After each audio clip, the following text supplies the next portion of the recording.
Alaska Governor Sarah Palin has endorsed Carly Fiorina in the California Republican Senate primary.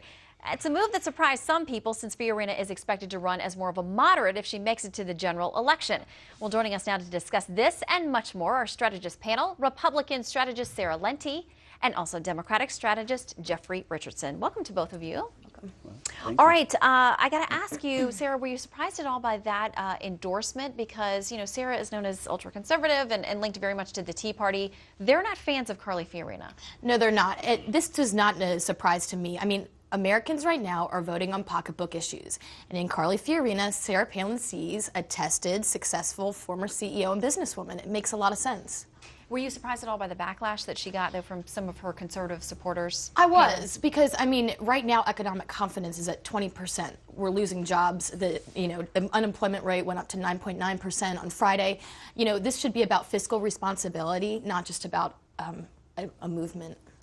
Jeffrey, let me ask you, I mean, that race out there with Senator Boxer, I mean, it has the potential to get ugly. There have been some, a little bit of that already. What do you make of that race? And if Carly Fiorina does make it through the GOP primary, where she's running second but near the top, how do you see that race playing out? Well, it's definitely going to be a tough race, but I think that the Democrats are taking it very seriously. I think Barbara Boxer, we look forward to, will be out making her case, but it's definitely going to be a tough race. Do you worry at all from the Democratic side of things when Sarah Palin gets involved in any race for the GOP, only because she's been so popular? Well, I think that's the thing about this. There remains to be whether celebrity Sarah Palin will have an impact on, through her endorsement and into November. So we will see. I think the Democrats, regardless of who Sarah Palin endorsed in this race and other races, I mean, they're definitely going to be taking them all very seriously. Okay, well, let me ask you then, Sarah, about the Tea Party candidates and how involved they have gotten.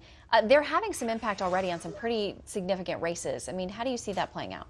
Well, again, I don't think I do. I think at the end of the day, this comes down to fiscal responsibility and candidates that are going to have plans out there that are going to give us jobs that are, business friendly. And so, the Republican Party is very large, so that's just a segment of it. Okay, let's switch gears now and talk about Afghan President Hamid Karzai coming to visit here. Going to be talking with the president, Secretary Clinton, some other top leaders. We've had kind of an unusual relationship with that country in the last few months. I know that President Karzai has accused the West of being involved in the last round of elections there. And at one point, whether it was joking or not, made some comment about joining the Taliban.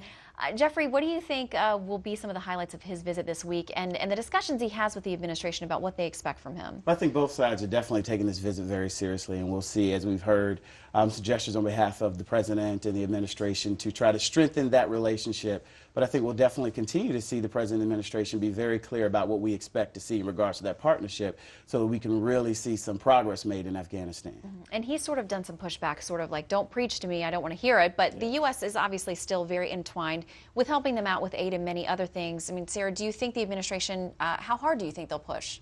Well, they've committed $33 billion over the next year and a half, and my hope is that they don't resort to what we've done the last 9 years, which is sort of emergency room diplomacy. They really take this seriously and think about what are we going to do over the next 2 to 3 years, even with the withdrawal, to build up an anti-Taliban society within Afghanistan, which is what is critical.